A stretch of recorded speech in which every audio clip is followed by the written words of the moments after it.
Hello बच्चों, कैसे हैं आप लोग? I hope all of you are very well. बच्चों, हमारे इस चैनल पर आप सभी का बहुत बहुत स्वागत है।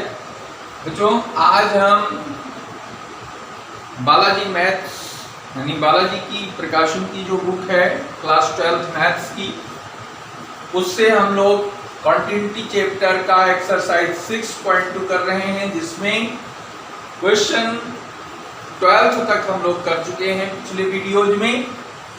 आज के वीडियो में हम क्वेश्चन नंबर 13 से शुरू करते हैं, ठीक है। और मुझे उम्मीद है कि पिछले वीडियो आप लोगों ने देखा होगा और जो भी क्वेश्चन हमने आपको इलिस्ट्रेट किए हैं वो अच्छे से आपको समझ में आया होगा। अगर कोई प्रॉब्लम वीडियो में या सॉल्यूशन में किसी प्रकार की आपको लगती है तो चैट बॉक्स में आप लिखिए, आप उसको कमेंट करिए, ठीक है। और जो भी और आपकी डिमांड है उसको भी आप कमेंट्स में लिख सकते हैं, ठीक है। तो आइए देखते हैं क्वेश्चन नंबर 13। इसमें 3 पार्ट्स दिए गए हैं और इसमें हमें एग्जामिन का continuity of the following functions, जो फंक्शंस हमारे पास हैं इनकी कॉन्टिन्यूटी चेक करनी है, सातत्यता की जांच करनी है। तो देखते हैं, पहला क्वेश्चन जो हमारे पास है ये है fx is equal to 1/1 minus e की पावर 1/x जब x not equal to 0। x is equal to 0 पर फंक्शन की वैल्यू कितनी है? 0 है, ठीक है। तो अब इस फंक्शन में x इज इक्वल टू 0 पर जो वैल्यू दे रखी है ये क्या है? फलन का मान है, ये वैल्यू ऑफ फंक्शन है। और x is not equal to 0 पर जो ये फंक्शन दे रखा है ये दोनों केस में काम करेगा, for x is greater than 0 as well as x is less than 0, ठीक है। तो दोनों केस में यानी लेफ्ट हैंड लिमिट में भी यही फंक्शन लिया जाएगा और राइट हैंड लिमिट में भी यही फंक्शन लेंगे। और किस पॉइंट पर हमें चेक करना है? तो यहाँ x इक्वल टू 0 या x नॉट इक्वल टू 0 जो दिया गया है, इसी 0 वाले पॉइंट्स पर ही हमको इसकी कंटिन्यूटी चेक करनी है, ठीक है। तो आइए देखते हैं पहला पार्ट इसका। इसमें value of the function f0 equal to 0 already दे रखा है यहाँ पे, ठीक है। और अब लेफ्ट हैंड लिमिट की बात करते हैं तो left hand limit x tends to 0 fx 0 minus का मतलब क्या हुआ? 0 माइनस का मतलब हुआ 0 माइनस h, यानी वेरी स्मॉल क्वांटिटी जो 0 से माइनस कर दी गई। माइनस करने का मतलब जैसे मान लीजिए कि ये हमारे पास नंबर लाइन है और इस नंबर लाइन में ये हमारा 0 पॉइंट है, तो जस्ट बिफोर थोड़ा सा पहले ये जो पॉइंट बन रहा है इसको हम क्या लिखेंगे? 0 माइनस h। और जस्ट इसके अपोजिट जो पॉइंट है यहां पर हम जस्ट इसके राइट साइड में इसको हम 0 प्लस h लिखेंगे। तो 0 माइनस h यहां पर जो वैल्यू आएगी वो लेफ्ट हैंड लिमिट होगी और जस्ट आफ्टर यानी राइट साइड में जो पॉइंट है 0 प्लस h, इस पर जो मान आएगा वो दाईं सीमा यानी राइट हैंड लिमिट कहलाएगी, ठीक है। तो इस केस में अब यहां पर हम क्या करते हैं, ये फंक्शन का मान हमने रख दिया 0 माइनस यानी 0 माइनस h पर जो फंक्शन है वो यही है 1/1 माइनस e की पावर 1/x, ठीक है। तो यहां पे क्या करेंगे? x is equal to 0 minus h लिया, जब x टेंड्स टू 0 तो h टेंड्स टू भी 0 होगा, मींस टेंडिंग टू 0 मींस 0 की ओर अग्रसर है। h क्या है? 0 की ओर अग्रसर है, अप्रोचेस टू 0, ठीक है, या अप्रोचिंग टू 0। तो h टेंड्स टू 0 पर हम इसको यहां पर x की वैल्यू पुट कर देते हैं 0 माइनस h। तो ये क्या आएगा? 1 माइनस e की पावर माइनस 1/h आएगा, ठीक है। अब देखिए, हमने आपको बताया था कि अगर e की पावर देखो कोई भी नंबर है और नंबर को अगर 0 से डिवाइड करते हैं तो क्या आता है? इनफाइनाइट आता है। अगर किसी नंबर को इनफाइनाइट से डिवाइड करते हैं तो क्या आता है? 0 आता है। तो 0 से डिवाइड करेंगे एनी रियल नंबर को तो ये इन्फिनिटी आएगा, और a को किसी नंबर को इनफाइनाइट से डिवाइड करेंगे तो ये 0 आएगा। ठीक इसी तरीके से अगर हमारे पास e की पावर इनफाइनाइट है तो क्या लिखते हैं? इनफाइनाइट लिखते हैं, और e की पावर माइनस इनफाइनाइट है तो इसको क्या लिखते हैं? 0 लिखते हैं। तो ये दोनों वैल्यूज यहाँ पर हम यूज कर सकते हैं। देखिए, आइए, जब यहाँ पर h की वैल्यू 0 लिखेंगे तो ये क्या हो जाएगा? 1/0 हो जाएगा, और 1/0 को क्या लिखेंगे? इनफाइनाइट लिखेंगे, यानी 1 माइनस e की पावर माइनस इनफाइनाइट, और e की पावर माइनस इनफाइनाइट वैल्यू क्या है? 0। तो ये क्या हो गया? 1 माइनस 0, और 1/1 1 हो गया। तो अब यहाँ देखो, ये वैल्यू ऑफ द फंक्शन कितना है? 0, और लेफ्ट हैंड लिमिट कितना है? 1, यानी दोनों डिफरेंट वैल्यू हैं।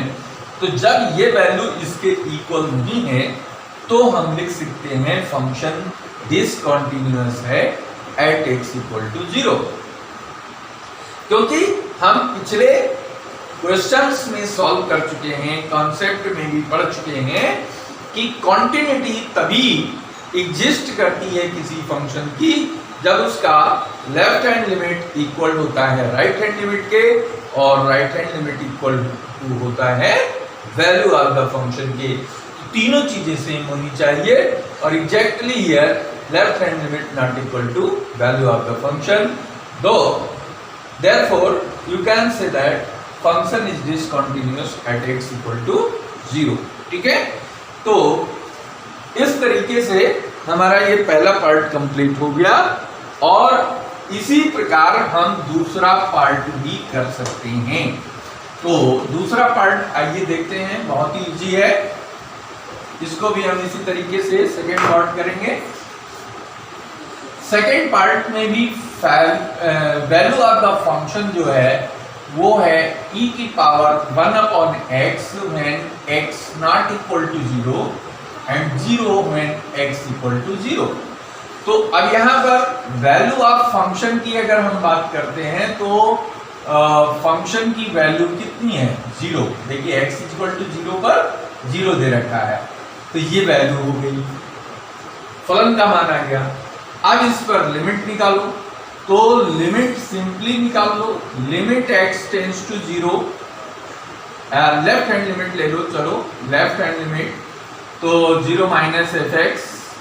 अरे ये जो है ग्रेटर देन के लिए भी और लेस देन के लिए भी फलन यही है, तो यहाँ पे हम लिखेंगे limit x tends to 0 minus e power 1/x। ठीक है, अब यहाँ पे x tends to x equal to क्या लिखेंगे? 0 माइनस h लिखेंगे, तो यहाँ पे लिमिटिंग वैल्यू चेंज हो जाएगी, h टेंड्स टू 0 e की पावर 1/0 माइनस h। और अब इसको और आगे सॉल्व करो तो limit h tends to 0 e की पावर -1/h।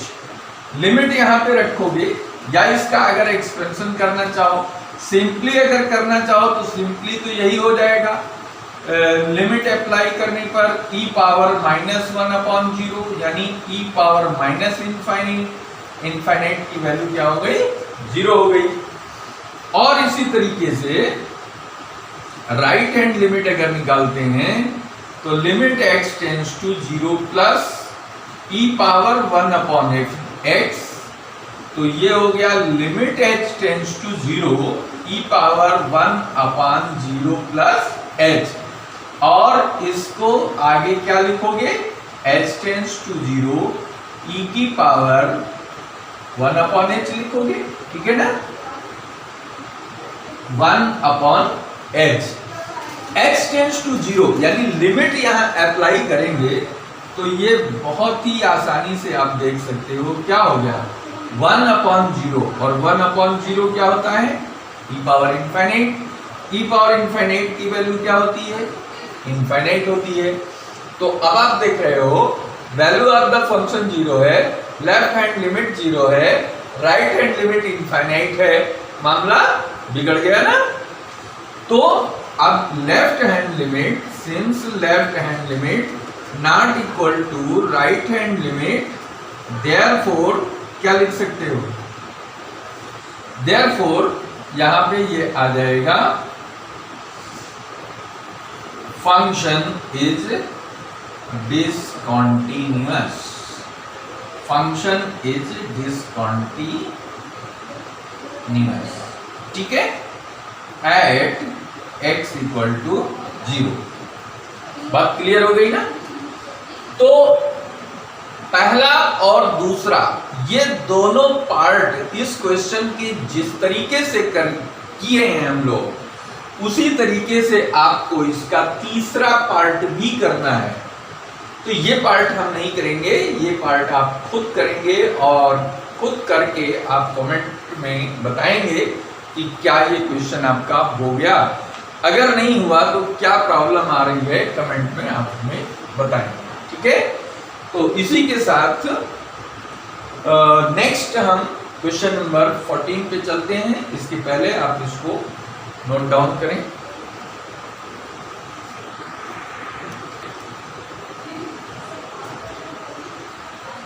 देखो बच्चों, क्वेश्चन नंबर 14 बढ़िया, बहुत मजेदार क्वेश्चन है। यहाँ पे एक एल्जेब्रिक फंक्शन और एक ट्रिग्नोमेट्रिक फंक्शन का प्रोडक्ट यहाँ पे दिया गया है। x इज इक्वल टू 0 पर फंक्शन की वैल्यू 0 है, x नॉट इक्वल टू 0 पर x cos 1 अपॉन x है, ठीक है। तो यहाँ पे सिंपली लिख सकते हो f0 इज इक्वल टू 0, ये चीज आ गया, ठीक है। एक चीज हमने नोट कर लिया। अब यहाँ पे लेफ्ट हैंड लिमिट निकालो। लेफ्ट हैंड लिमिट क्या हो जाएगी? Limit x tends to 0 minus fx, ठीक है। ये वैल्यू लिखेंगे limit x tends to 0 minus x cos 1 upon x, क्योंकि हमने बताया था कि ये लेफ्ट हैंड के लिए यानी लेस देन 0 के लिए भी फंक्शन यही होगा और राइट हैंड लिमिट यानी ग्रेटर देन 0 के लिए भी फंक्शन यही होगा। दोनों केस के लिए सेम फंक्शन है। तो अब यहाँ पे हम इसको बहुत आसानी से कन्वर्ट कर सकते हैं। क्या? x is equal to 0 minus h। तब लिमिट क्या हो जाएगी? h टेंड्स टू 0 हो जाएगी और यहाँ 0 माइनस h और cos 1 अपॉन 0 माइनस h। अब इसको सिंप्लीफाई करोगे तो यहाँ आएगा minus limit h tends to 0 h into और cos माइनस 1 अपॉन h आएगा। तो इसमें हम ऑलरेडी पढ़ चुके हैं 9th क्लास में कि cos माइनस थीटा की वैल्यू क्या होती है?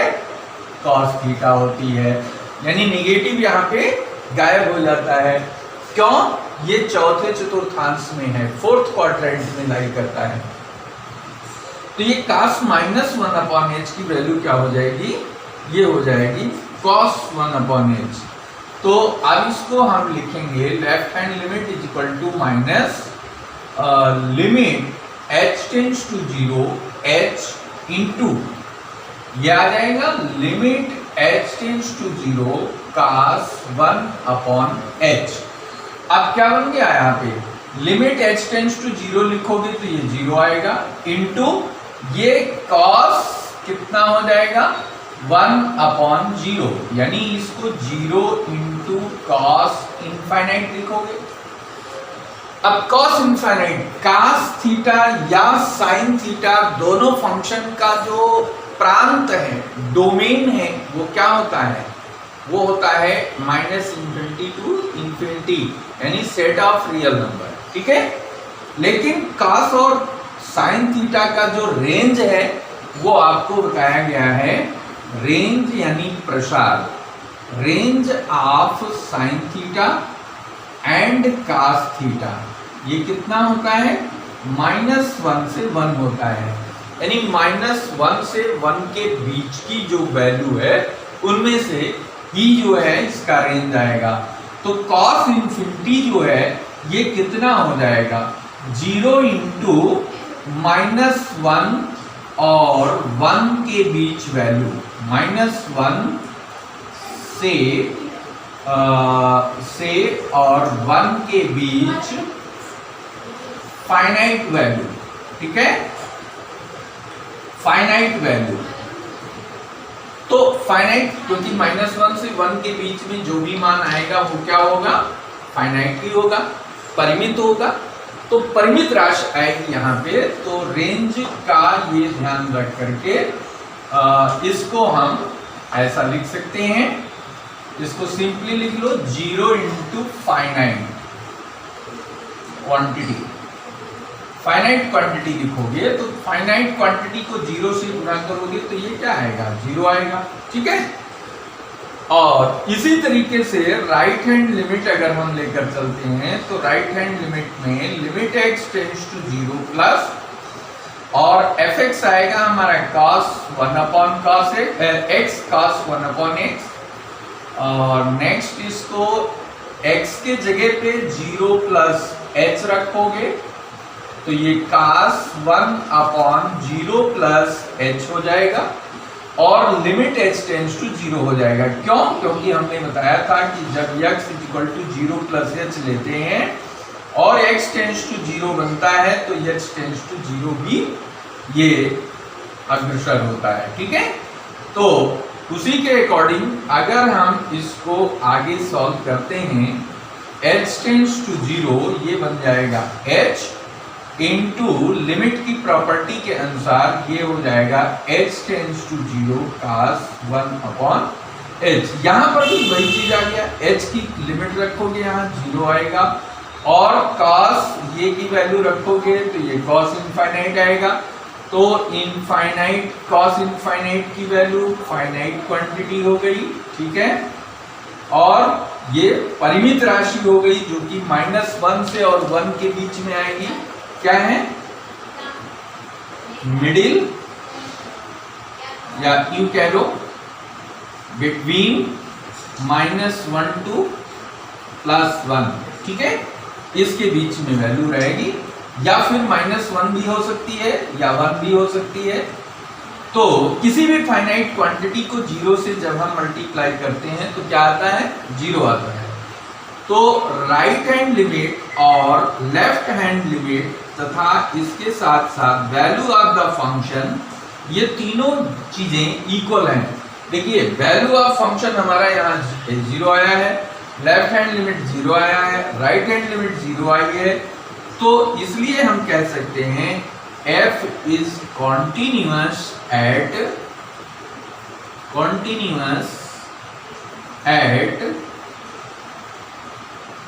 x equal to 0। ये आंसर हो गया, ठीक है। तो इसको नोट कर लें।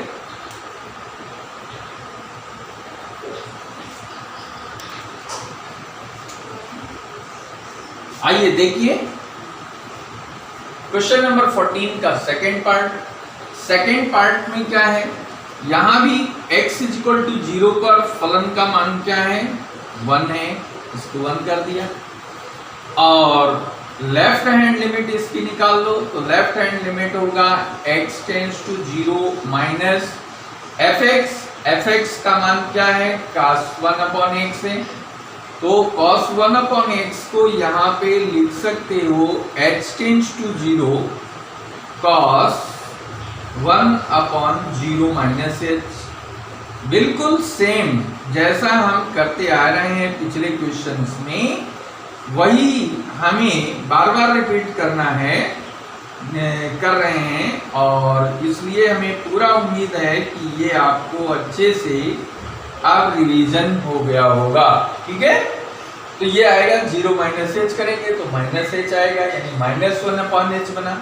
और फिर वही cos minus theta cos theta होता है तो ये cos थीटा यानी cos 1 अपॉन h हो गया।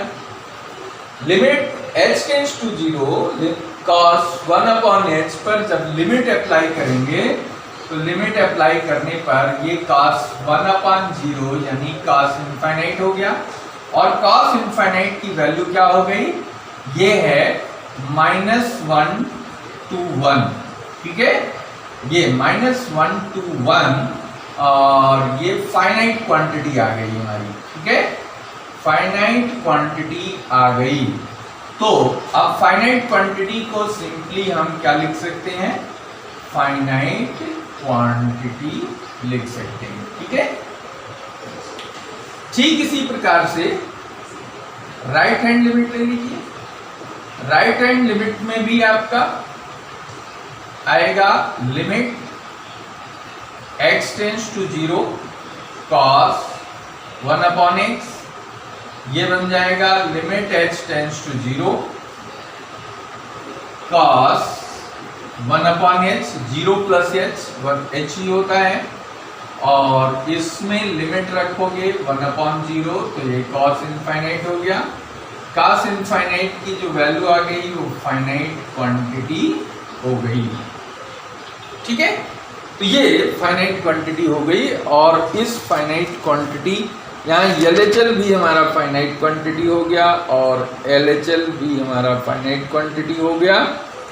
दोनों की वैल्यू सेम है,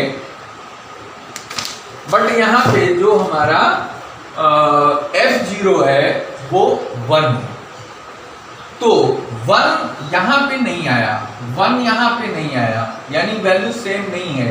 यहाँ फाइनाइट क्वांटिटी में कुछ भी हो सकता है, ठीक है। तो clearly you can write RHL is equal to LHL is not equal to value of the function, therefore f is discontinuous at x equal to 0, ठीक है। तो इस तरीके से ये क्वेश्चन जो है किया जा सकता है, और इसमें आई होप आप सबको अच्छे से ये क्वेश्चन क्लियर हो गया होगा। तो लास्ट क्वेश्चन जो है वह इसी सेकंड के पैटर्न के है, सेकंड के पैटर्न के अनुसार आप इसको कर सकते हैं, इसलिए हम इसको नहीं करेंगे, आप इसको खुद करेंगे, और इसका जो भी रिजल्ट है या जो चीज़ आपको नहीं समझ में आया है, कोई प्रॉब्लम है तो आप कमेंट बॉक्स में लिखेंगे, ठीक है। तो अब इसी के साथ इस वीडियो को हम यहाँ पे ओवर करते हैं, अदरवाइज ये लंबा वीडियो हो जाएगा। और जिन लोगों ने पिछले वीडियोज नहीं देखे हैं, क्वेश्चन 1 से लेकर के क्वेश्चन 12 तक के क्वेश्चंस को अभी तक सॉल्व नहीं किया है, उनके लिए लिंक जो है पिछले वीडियोज का इस लिंक के डिस्क्रिप्शन में दे दिया जाएगा, और उससे आप खोल करके लिंक से और वीडियो देख सकते हैं, क्वेश्चन सॉल्व कर सकते हैं। जो भी प्रॉब्लम है आप कमेंट में लिखिए, और ये वीडियो अगर आपको अच्छा लगा तो इसको लाइक करिए, अपने फ्रेंड सर्कल्स में या जो भी नीडेड स्टूडेंट्स हैं उनको शेयर करिए। और जिन लोगों ने इस चैनल को अभी तक सब्सक्राइब नहीं किया है, I request all of you इसको सब्सक्राइब करिए और बेल आइकन दबा दें, जिससे आपको हर वीडियो का इमीडिएट नोटिफिकेशन प्राप्त हो सके और आप इसे देख सकें, ठीक है। इसी के साथ इस वीडियो को हम खत्म करते हैं। All the best, thank you very much everyone.